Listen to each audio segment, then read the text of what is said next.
Thank you. Welcome, everyone. This is a regular meeting of council on September 7, 2023. I'd like to call the meeting to order at 7:30. We'll begin on the agenda with disclosure of pecuniary interest. Seeing none, we'll proceed with the approval of our previous minutes. That the minutes of the regular meeting of council held on August 3rd, 2023, and the special meeting of council held on August 9th, 2023, and August 18th, 2023 be adopted as printed and circulated. May I have a mover and seconder? Councillor Cerna. Deputy Mayor Widner. Any errors or omissions? Any discussions on the minutes? Seeing none, may I have the vote. All in favor? And that's carried. Next on the agenda, we have a presentation, I believe. Is it online or in person? It is being done in person, and Elizabeth and Betsy are here. Wonderful. Welcome, Elizabeth and Betsy. Welcoming your presentation on the cost apportioning agreement with Kettle Creek Conservation Authority. Again, welcome, and I'll pass it over to you.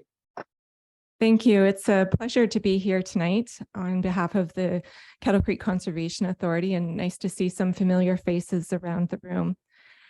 I'm here tonight to talk about the cost apportioning agreements, and just a couple of things to keep in mind before I get started. The good news is I'm not here asking for money tonight. I'm only asking you tonight to agree to continue a longstanding relationship that we've had with the municipality to offer tree planting and environmental monitoring programs in the watershed. Joining me here today is Betsy McClure. She's their stewardship program supervisor. But to get into things, let's start with the Conservation Authorities Act. The Conservation Authorities Act was enacted in 1946, and it really started from a desire to have locally programs and services in place based on a watershed-based program that would help protect people and property from flooding and other natural hazards, and conserve our natural resources for the benefit of everyone. So today there's 36 conservation authorities throughout Ontario, and they're all organized on a watershed basis. So we're not nice and neat and tidy and follow municipal lines. We follow our own lines, watershed lines, and the watershed is arrived at all the land that drains into a specific body of water. So for our case, it's Kettle Creek. And so our watershed dissects a variety of municipalities. We have 7 member municipalities in our watershed, and each one of those member municipalities is able to ask for a representative to sit on our board. So John Wilson is our board representative on our board of directors. And that board of directors really decides the programs and services and allocates the funds. And because our watershed dissects municipalities, you have 3 different conservation authorities within your municipality. So Kettle, Catfish, and Long Point. So our funding sources haven't changed. We derive our funding from 3 different sources. They are self-generated funds through things like user fees and our staff going out and finding funding dollars through funding grants. We also get a provincial transfer payment for our mandatory programs and services, and then we have municipal levy. So each conservation authority would derive their revenue from those sources of funding, but each conservation authority would be different in the allocations of those different funds. So the funding sources haven't changed. What has changed is how the province is asking us to group our various programs and services. And they've asked us now through changes to the Conservation Authorities Act and subsequent regulations to categorize our programs and services into 3 categories. And I think of them as buckets. So the first bucket is mandatory programs and services. These are programs and services that the province believes each conservation authority should offer. And those are things like our natural hazards programming, flood forecasting, erosion and hazards. And those programs and services we can continue to offer using municipal levy with no agreement in place. The second category of programs and services are the non-mandatory programs and services. And these non-mandatory programs and services are services that municipalities are asking CAs to undertake on your behalf. We have no programs and services that I would classify as a bucket 2 with the Township of Malahide. What I'm here to talk to you about tonight is the third category, the other. And these are programs and services that the Board of Directors feels is important for the watershed to continue to offer in the watershed. And what we would, if we need municipal levy to continue those programs and services, we need to have an agreement in place to continue those programs and services using municipal levy. So those are the three categorizations, and you can see on the screen in front of you that Kettle has categorized them into those three different buckets: Category 1, Category 2, and Category 3. You can see that the majority of our programs and services are Category 1. So that's natural hazards, flood forecasting, our conservation lands. Those are all Category 1. Category 2, as I said, doesn't apply to the Township of Malahide. We don't have any of those agreements. Category 3, you can see on your screen, there are some programs and services put in that bucket. Now, most of those, so our campgrounds, our stewardship, education, and our land acquisition, we don't require municipal levy to offer those programs and services. We undertake them on our own using self-generated funding. There are two programs and services, though, that we have traditionally looked to municipal levy to help us run those programs, and those are tree planting and our environmental monitoring. So I'm going to dive a little bit deeper into those two programs. So our tree planting program has been a long-standing program at the authority. It's a very robust program. We plant almost 50,000 trees a year throughout the watershed, and that's a combination of seedlings and roadside plantings that we undertake. And a small portion, we ask the municipal levy to go to that tree planting program, but we're also out there fundraising and trying to match that municipal levy to further that tree planting program. The second program that municipal levy goes to, that's categorized as a Category 3, is our environmental monitoring. Small portion of the environmental monitoring program is a Category 1. So that's the provincial water quality, and our groundwater monitoring program is Category 1.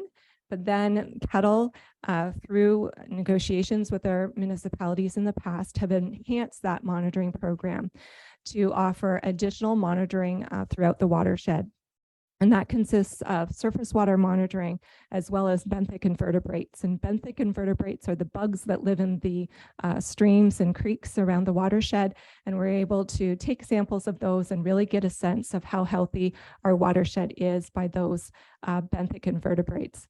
So we have a variety of sites throughout the watershed that we're monitoring that's been around for years. And we do have a small amount of the municipal levy goes to that monitoring program. So these are the two programs that we would like to continue using municipal levy. To just give you an idea, roughly $139,000 of municipal levy goes to support those two programs. The portion that we get from Malahide is roughly $950 is going to those programs. Over the past 3 years, we've planted over 5,000 trees in the municipality of Malahide, an additional 2,600 through our Greening Communities program as well. So I think it's good value for the money that you're contributing to there, and honestly a great partnership that we've had throughout the years for those two programs. What we need to do to continue that partnership is to establish apportioning agreements, and I think staff have done an excellent job in terms of outlining that agreement in your advanced package. We need to have these agreements in place by January 1st, 2024. And there are certain requirements laid out in the legislation what those agreements needed to include. And there are a termination date, review dates, and we need to review these every 5 years. And it needs to be approved by a resolution of each municipality that we enter into these agreements with. So Kettle has 7 member municipalities within our watershed. I'm doing this presentation to all of those councils. You're my 3rd presentation The first two have accepted the agreement and are in favor of it. And through negotiations and conversations with the other member municipalities, I don't anticipate that any of the other ones, they're all very supportive of these two programs, and will probably be doing resolutions positively to enter into these agreements moving forward. As I said, I'm not asking for money tonight. I'm simply asking for an agreement to be put in place to formalize a relationship that we've had for a number of years. We're just trying to be more transparent and accountable in terms of how we do business. And I think I will leave it at that unless there's any additional questions from council. Thank you, Elizabeth. Any questions? Councillor Cerna.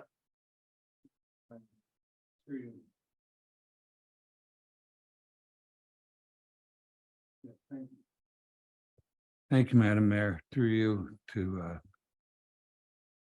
Elizabeth. You said you weren't asking for money, but I heard $950. Is that what we're talking about? You already gave me that money as part of the municipal levy for 2023. So you've always provided, Malahide has always supported this program through our municipal levy. I'm just simply disclosing how much of that municipal levy is going to these programs and services. So is that what Malahide pays Kettle Creek per year? That's what Malahide pays Kettle Creek per year for these programs and services. $950. Yes. Okay, so for that kind of money, we're not going to make this easy for you. Okay. We're going to have to fight tooth and nail for that. So no, they're good programs. And as you know, I'm all for the conservation cause. So I think I don't think we should have a problem with that, especially for the money. I think we're getting good bang for our buck. So keep up the good work. Thank you. Thank you for that clarification. So yeah, so this is simply saying explicitly how much of the levy is going towards a non-mandatory program, and just verifying that everyone's in agreement with that. That's correct. Yes, perfect. Any other comments or questions? I'm not seeing any. I think that was, the presentation was very clear indeed. Thank you so much for coming in. Sorry that I couldn't be there to see you in person. Clerk Adams, could I have a resolution to receive the presentation? That the presentation of Elizabeth Van Horn and Betsy McClure of Kettle Creek Conservation Authority be received. Mover and seconder. Councillor Wilson, Councillor Leach. All in favor? And that's carried. Again, thank you so much.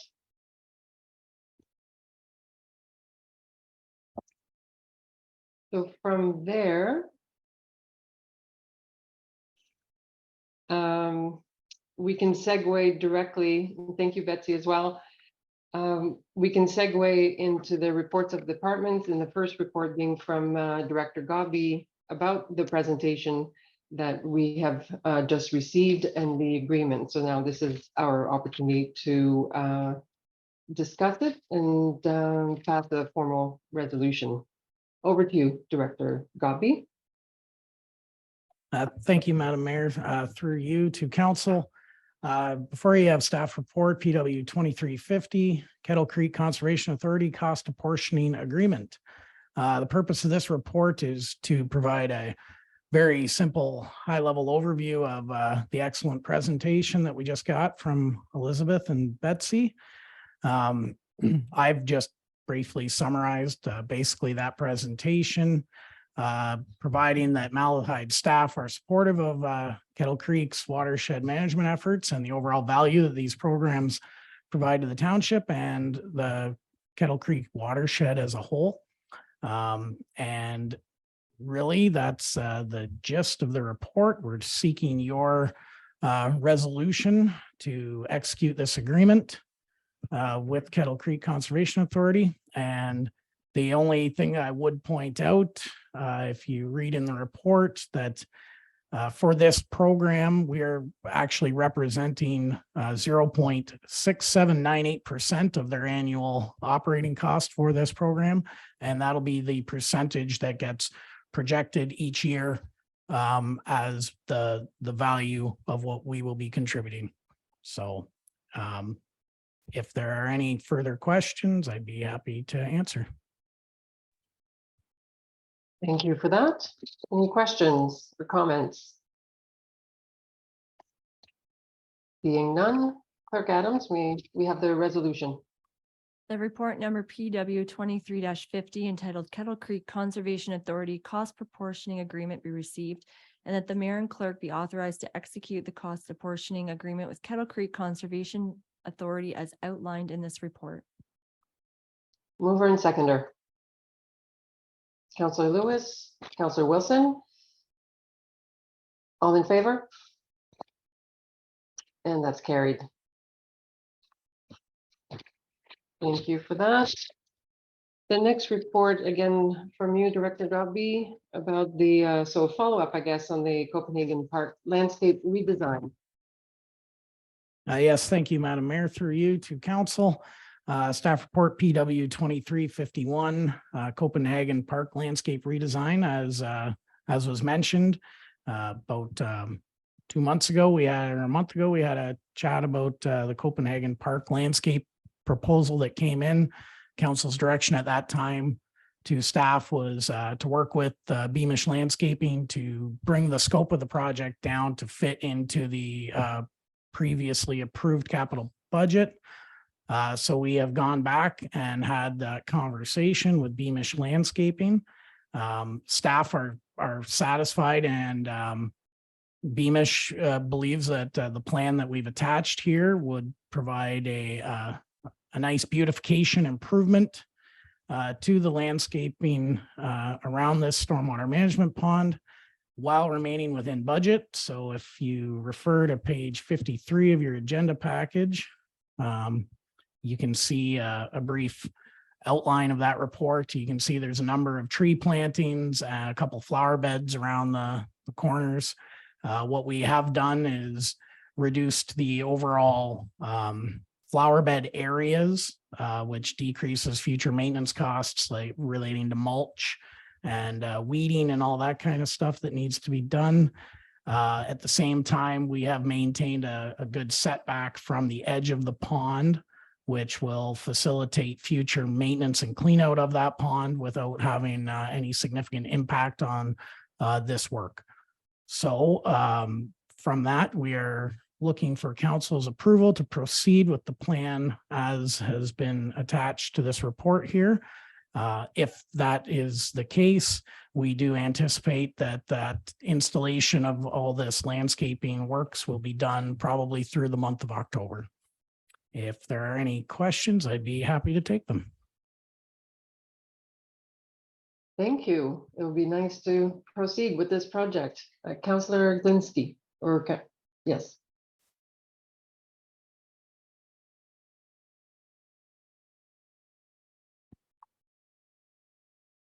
Are we allowed to reopen negotiations without retendering with a person, with a company that has given us a bid? Or do we have to retender, or can we just go ahead and do what we did? Mr. Grabby, you want to address that? Yes, thank you, Madam Mayor, through you to Councillor Glinsky. That is a provision of our procurement bylaw, which permitted us to have this negotiation.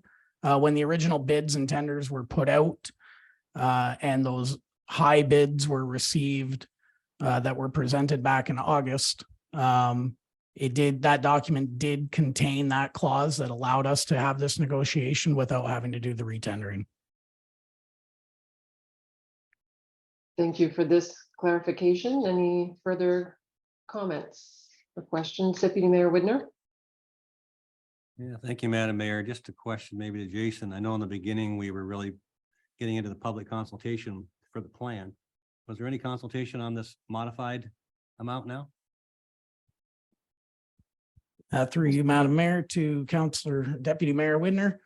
I would say there was not a formal consultation. I would note that while staff and Beamish were on site, there was a few of the locals from that area who popped by and kind of participated in the discussion informally.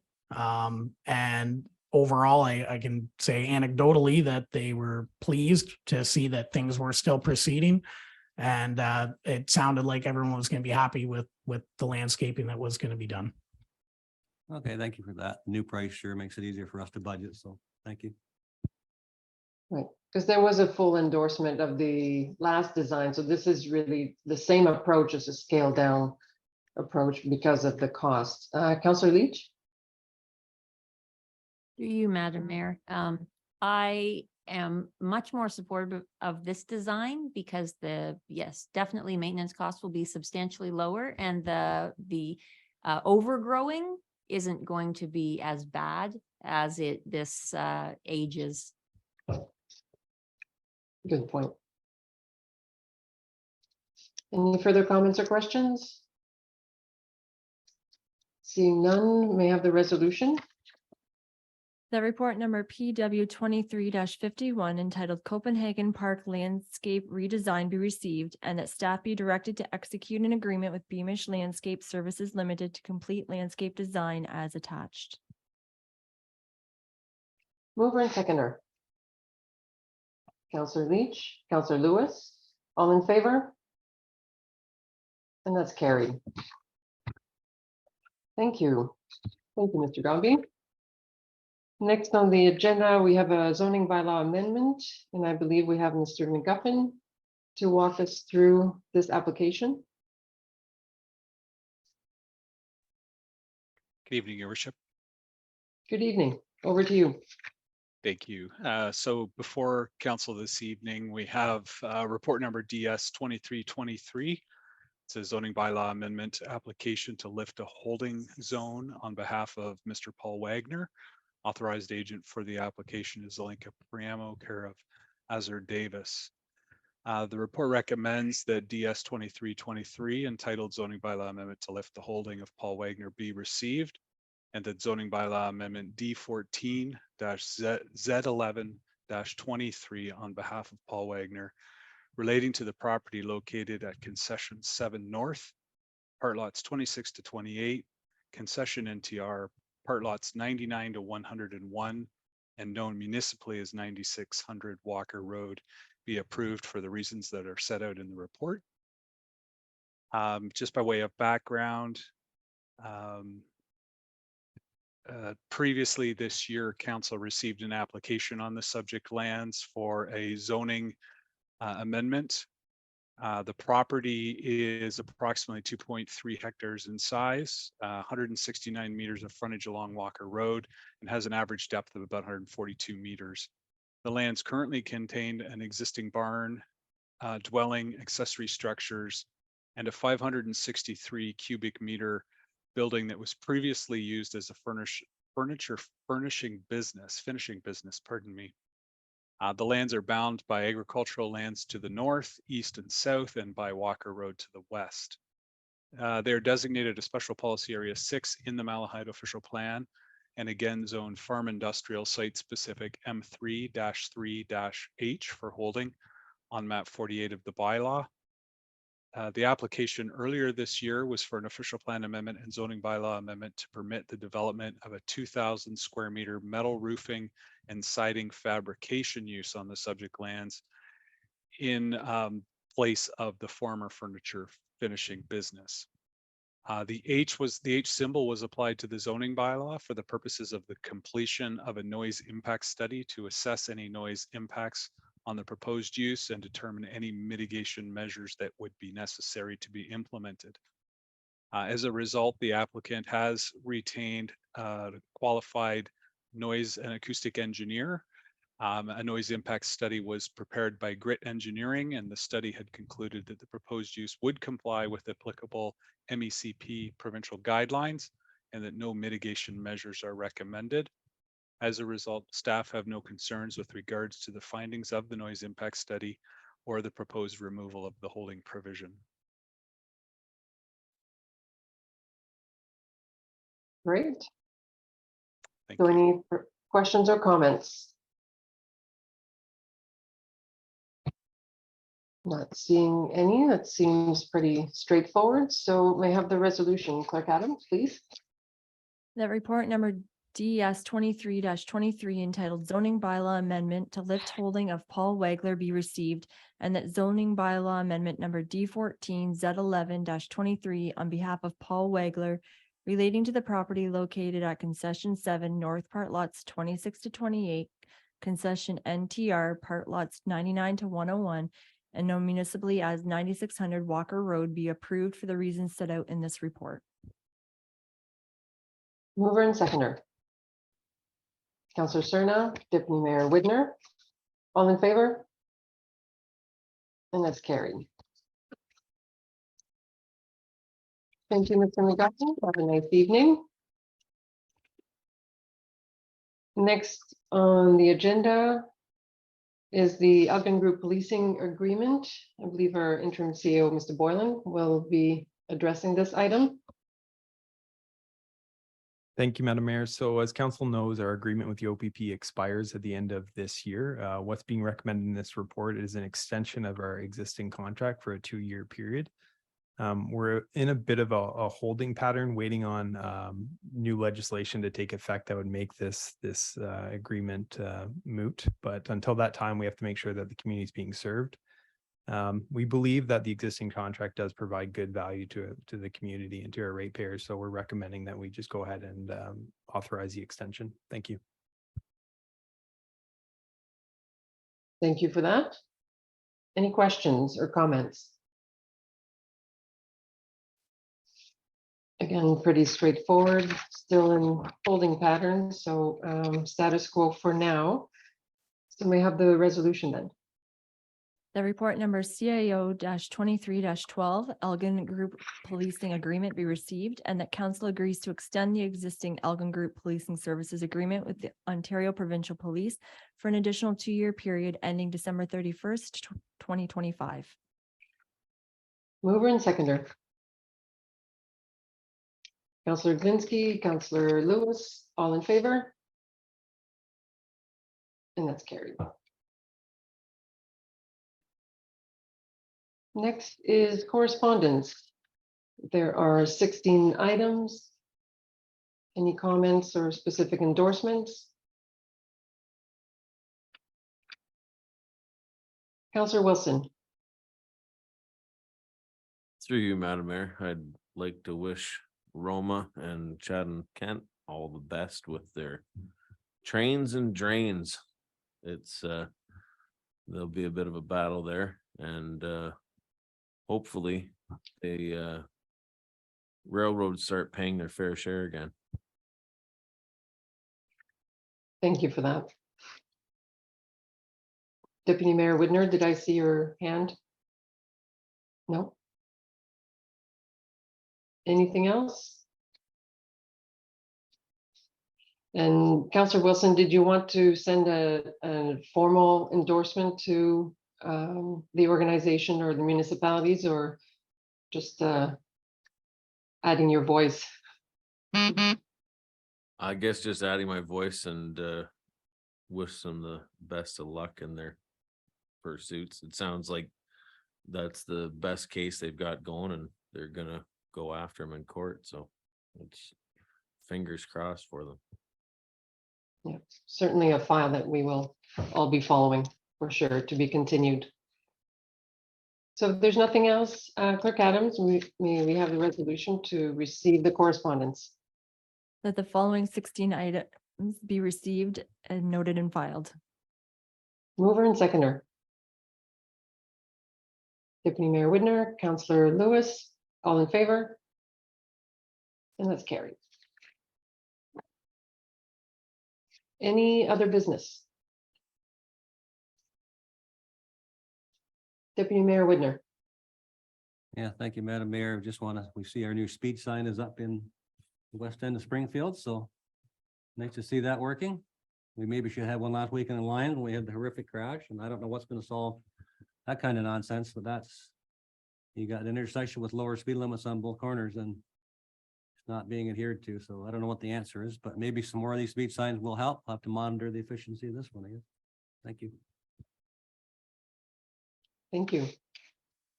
Anything else? Councillor Leach. Speaking with community members this week, they were very concerned with the traffic outside of Malahide Community Place when there were multiple events occurring. And because they were having challenges seeing out to make turns, as there was a ball event and a drive-through dinner. And some of the community members were very concerned they were going to get hit because traffic wasn't necessarily slowing down and there were a lot of visual obstructions. So I was just bringing that to everyone's attention. Any comments from staff on that? Is that, Councillor Leach, is that, would you like to see a specific follow-up or assessment, or you have any specific requests? Once again, it's human behavior, and how do you curb where people think they want to park when there's a lack of parking available and there's multiple events occurring. So it's staff's best estimate on how to solve or direct that particular problem.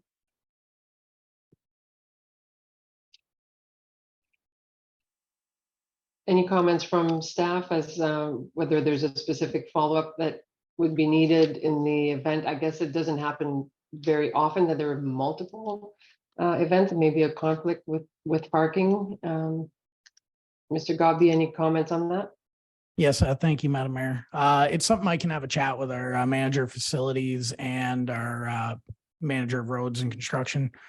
We'll have a look at what the exact parking areas are around there, as well as with our facilities guys, just to get a handle on, you know, when this may potentially be a problem and what they've actually seen on a regular basis as well. So let me look into it a little bit, and I can report back with some information to council sometime in the very near future. Okay. Deputy Mayor Whitner? Yes, thank you, Madam Mayor. Council put this in action a couple of years ago. We're the ones that set where the parking was. I didn't agree with it then. I really don't agree with it now, because if you're trying to get out of the parking lot, you got people parked on the west side, you can't see anything. I was there on the weekend. You can't see anything. And people are parking on the other side where the no parking signs are, so the signs didn't really matter either.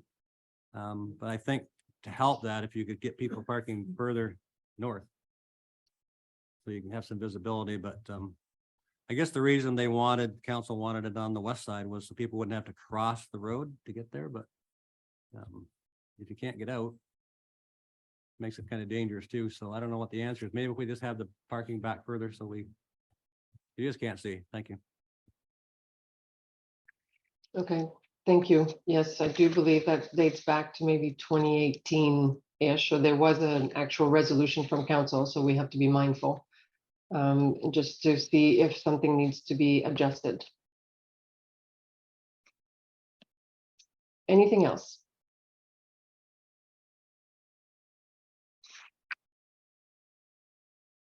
Okay, so if there's nothing else, we'll move on the agenda. We have bylaws. Our next, Clerk Adams. That the following bylaws be considered read a first, second, and third reading and properly signed and sealed. Bylaw number 23-61, 5-star metals rezoning, removal of holding. Bylaw number 23-62, appointment chief building official, building inspector / deputy chief building official, and building inspectors.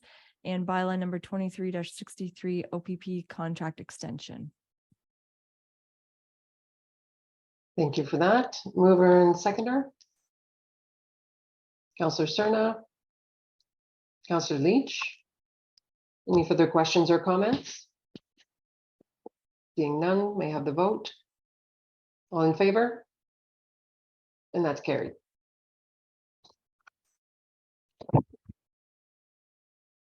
So with that, we are ready to move into closed session. We have a resolution for that, please. The council move into closed session at 8:05 PM pursuant to section 239-2 of the Municipal Act as amended to discuss the following. One, a proposed or pending acquisition or disposition of land by the municipality or local board regarding to a boundary expansion.